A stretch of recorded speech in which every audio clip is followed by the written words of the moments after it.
تو روزہ صرف کھانا پینا چھوڑنے کا تو نام نہیں ہے، روزہ اس کا بھی نام ہے کہ غیبتیں نہ کرو، دوسروں کے اوپر بہتان نہ باندھو، دوسروں کی تذلیل نہ کرو، دوسروں کو اپنی ذات سے تکلیف نہ پہنچاؤ، اپنی زبان سے تکلیف نہ پہنچاؤ، زبان کو قابو میں رکھو، کیونکہ اسی زبان کے بارے میں رسول کریم سرور دو عالم صلی اللہ علیہ وسلم نے ارشاد فرمایا کہ لوگوں کو جہنم کے اندر اوندھے منہ گرانے والی کوئی چیز اتنی خطرناک نہیں ہے جتنی انسان کی زبان، یعنی زبان ایسی چیز ہے جو انسان کو ہلاکتوں کے گڑھے میں ڈالنے والی ہے، جہنم کے دبکوں میں ڈالنے والی ہے اگر اس کا غلط استعمال کیا جائے۔ عام حالات میں بھی حرام ہے تو روزے میں کیا ہوگا؟ ایک حدیث میں آتا ہے کہ نبی کریم سرور دو عالم صلی اللہ علیہ وسلم لوگوں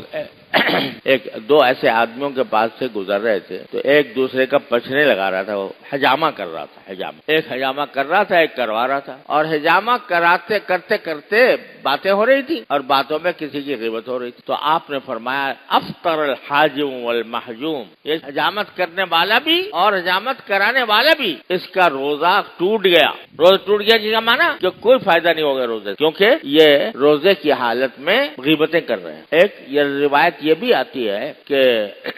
دو صاحبان تھے جن کے بارے میں رسول کریم صلی اللہ علیہ وسلم کو یہ معلوم ہوا تھا کہ یہ ایک دوسرے کی برائیاں کرتے روزے کی حالت، تو رسول کریم صلی اللہ علیہ وسلم نے ان کو بلوایا اور دو آدمی تھے، دونوں سے کہا، بعض روایتوں میں مرد کا ذکر آتا ہے، بعض میں عورت کا ذکر آتا ہے، انہوں نے کہا قے کرو،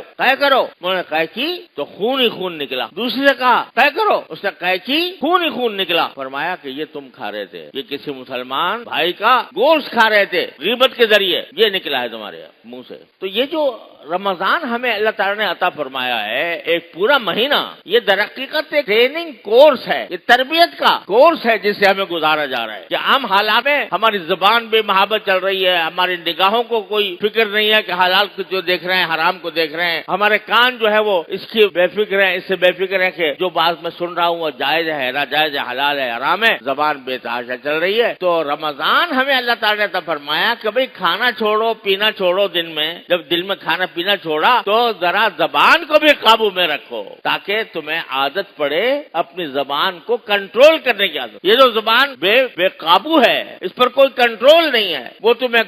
گمراہی کے گڑھوں میں جا کر دھکیلتی ہے، جھوٹ میں، غیبت میں، بہتان میں، الزام تراشی میں۔ تو میرے بھائیو رمضان اس طرح گزارا تو پھر کیا ہوا؟